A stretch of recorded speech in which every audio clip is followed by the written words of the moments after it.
that you have a right to life and to liberty and to pursue happiness, not because your leaders decided to give it to you, but because God decided to give it to you. And we have a government to protect those rights.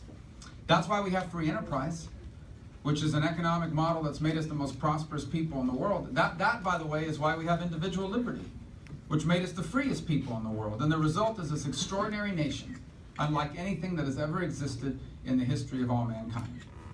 But now I'm running for president, and as I travel the country, I travel New Hampshire, I go anywhere. People are telling me what I've been feeling for a long time, and that is, sometimes I don't recognize my own country anymore. Sometimes it feels like this country is being fundamentally changed in ways we no longer recognize. And we ask ourselves, why is that happening? And there are a lot of reasons why some of that is happening. But politically, the main reason why that's happening is that in 2008, we elected a president in the United States who wasn't interested in fixing the problems in America. Barack Obama wanted to change America. He wanted to make it more like the rest of the world. And so you see a government that now is trying to take over our economy. You see a foreign policy of a leader who believes America is an arrogant global power that needed to be cut down to size. By the way, you see an all-out assault against our Constitution. And the result is the anger, the frustration, and the anxiety that so many people are feeling. And they're angry at both parties, by the way. Not just angry at the Democrats, they're angry at Republicans, they're angry at all of Washington. Because I think it is fair to say that never in the modern history of this country has the political class in Washington, D.C. been more separated from the American people than it is right now. That's why I ran for the Senate in 2009. I wasn't supposed to be the senator. There was a sitting governor in Florida. His name was Charlie Crist. And the entire Republican establishment in Washington said, he's going to be the one, we pick him. And I decided, no, our next senator is going to be someone that stands up to this agenda, not agrees with it. And I ran against him for the U.S. Senate against the entire leadership of the Republican Party in Washington. And we won. By the way, at the beginning of that race, nobody thought I could win. The only people that thought I could win lived in my home. And 4 of them were under the age of 10. So not very promising. But we won. And now I decided to run for president, and a lot of the same people said, if you run, we're going to stop it. Because you haven't waited long enough. You haven't been in line long enough. You got to wait your turn to run for president. That's why, for example, the establishment of the Republican Party has now spent close to $25 million attacking me. If you add up all the attacks against all the other candidates, that doesn't even reach 25 million. But that's fine, guys. That's the way it works. I ran for president because this is not a time to just elect the next person in line. This is not a time for patience.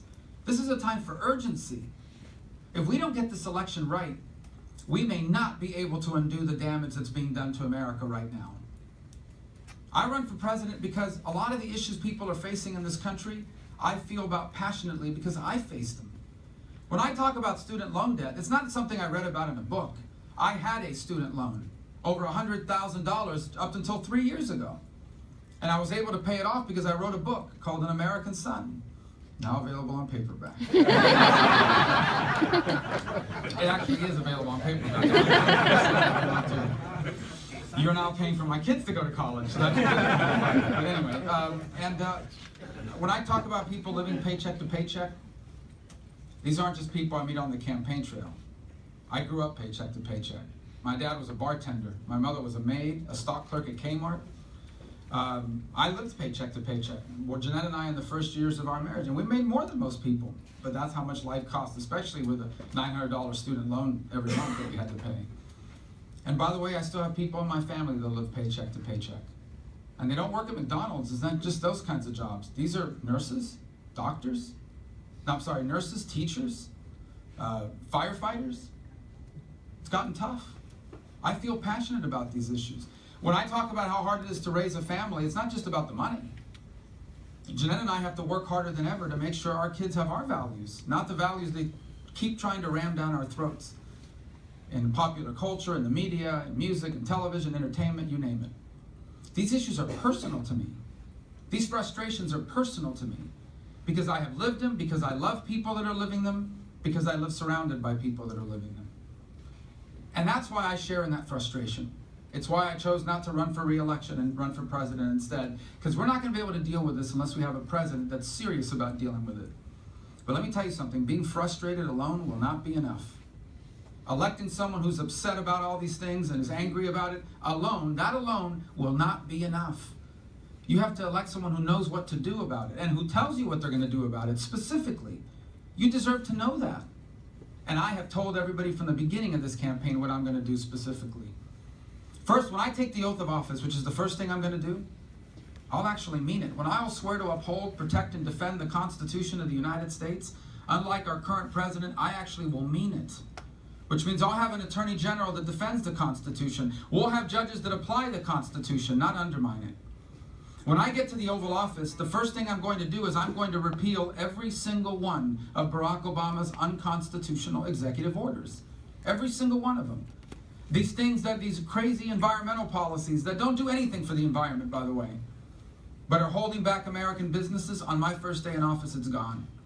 This effort to have the federal government take over schools that actually belong in the hands of our local school districts, that Common Core stuff, I agree with curriculum reform, but to force it from the federal government onto our schools, that stops the day I take over as president.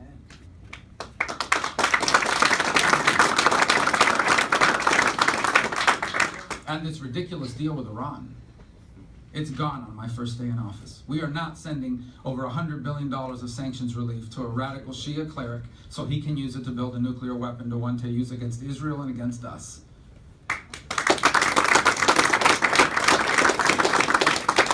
When I'm president, I'm going to make America the easiest and the best place in the world for companies like this to succeed. Our job will be to put in place policies that allow companies like this to hire more people and pay them more, by making it easier for them to grow and expand or to even start up. We have one of the most expensive business tax codes in the world. We will change that. We have all kinds of regulations that do nothing for public safety, but are hurting the ability of businesses to grow. We will fix that. We're going to have a debt crisis in America. We have a $19 trillion debt, and it's only getting worse. And it's going to bankrupt Social Security and Medicare. We will fix that when I'm president in a serious way. And we are going to fully utilize the energy resources we've been blessed with. I have no problem. Let's lead the world in green, all kinds of, wind, solar, biofuels, renewables. But let's be number one in the world in all of that. But we're out of our minds if we don't fully utilize, for example, the natural gas America's been blessed with. You know what that would mean for manufacturing? To be able to lower the cost of powering a plant? That would give us a competitive advantage against the rest of the world. We're going to do that when I'm president. We're going to deal with Obamacare. Obamacare is a job killer. And by the way, everybody running for president as a Republican says they're against it. I'm the only one that's done anything about it. In 2009, they created a bailout fund for Obamacare to bail out insurance companies that were going to lose money. Guess whose money they were going to bail them out with? Your money, taxpayer money. In 2014, I led the effort and we got rid of the bailout fund and we saved taxpayers $2 billion. When I'm president, we're going to get rid of the rest of Obamacare, and we are going to put you in charge of your own health care decisions. You're going to be able to buy health insurance or any health care coverage you want from any company across state lines. You're going to control it, not the federal government.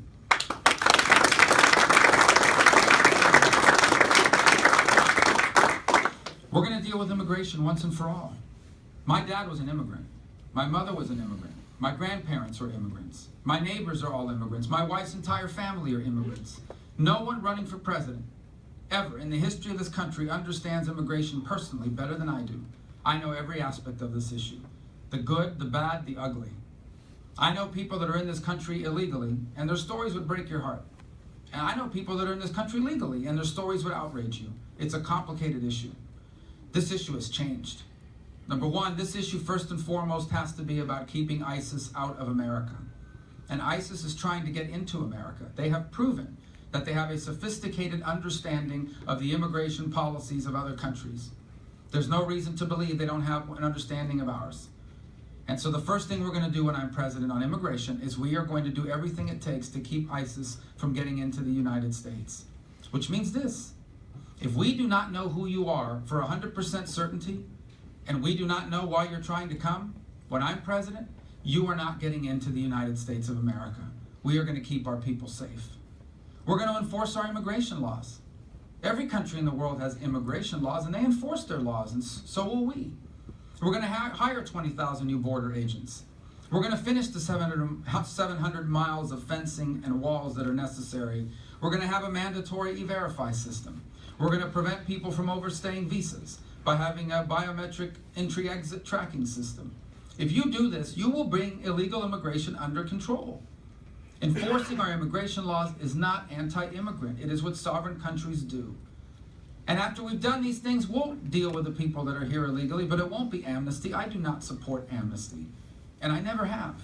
I believe there has to be real consequences for violating our laws. For example, if you are a criminal, you should be immediately deported if you're here illegally.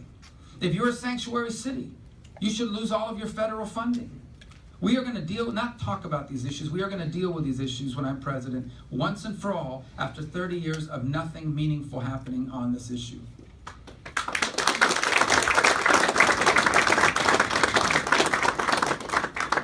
And the most important thing the federal government does is the last thing I want to talk about, because it's the one I want to spend a little bit more time on.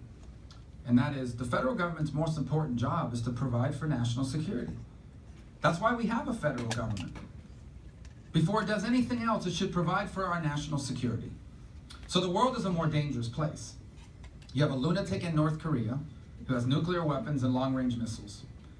The Chinese government is rapidly expanding their military. They steal our secrets, reverse engineer our products, hack into our computers, and are trying to take over the most important shipping lane in the world. Vladimir Putin isn't just a gangster that poisons people. I don't know if you read this yesterday. Oh, yeah. Okay. But he's increasingly aggressive in Europe, now in the Middle East. You've got the Ayatollah of Iran, who has an apocalyptic vision of the future, and they're going to get over $100 billion for sanctions relief that they're going to use to build their military, sponsor terrorism. By the way, even John Kerry admitted yesterday, yeah, some of the sanctions money is going to go to terrorists. This is amazing. And then last but not least, you've got ISIS, who are not, as President Obama said, just a bunch of bearded guys on the back of a pickup truck. They have dozens of affiliates now around the world in over a dozen countries. They're setting off bombs in Indonesia. Keep your eye on the Philippines, another place where they're starting to poke around. They're popping up in Pakistan. They're popping up in Afghanistan. We've already seen what they've done in Europe. Just 2 weeks ago, some guy inspired by ISIS fired 3 shots at a police officer in Philadelphia. And the White House won't even call that a terrorist attack. And we all saw what happened in San Bernardino. And in the face of all of these threats I just pointed out, you know what we're doing to our military? We are about to have the smallest army we've had since the end of the Second World War. We're about to have the smallest Navy we've had in 100 years. And we're about to have the oldest Air Force, the oldest airplanes in the Air Force and the smallest Air Force we have had in our history. This can't be. The world is growing more dangerous and our military is growing weaker. And it's unfair to our men and women in uniform who we're asking to step in harm's way on our behalf, but not providing them the resources they need to be safe and to succeed.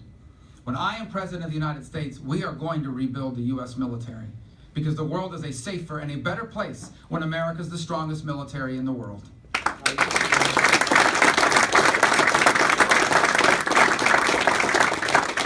When I'm president, we're going to have a real war on terror.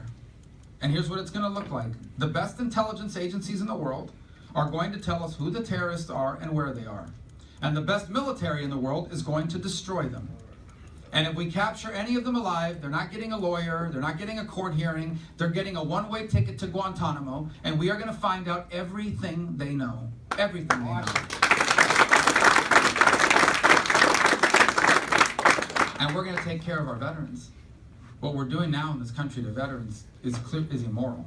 It's immoral. If any of you are veterans or your family has served, we thank you for their service and your service. This nation can never pay you back for everything you've done for us. But what we do to our veterans now is unacceptable. You have a record number of veterans committing suicide, who are unemployed, and waiting in long lines to be seen at the VA.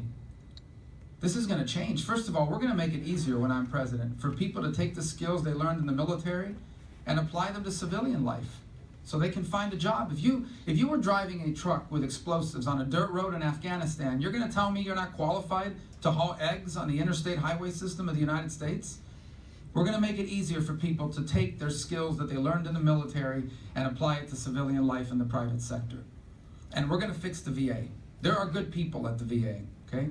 There are really good people working there. And then there are some people that are not doing their jobs. When I'm president, those people will be fired. They'll be fired. And the VA benefits are going to belong to our veteran, which means they'll be able to take their VA benefit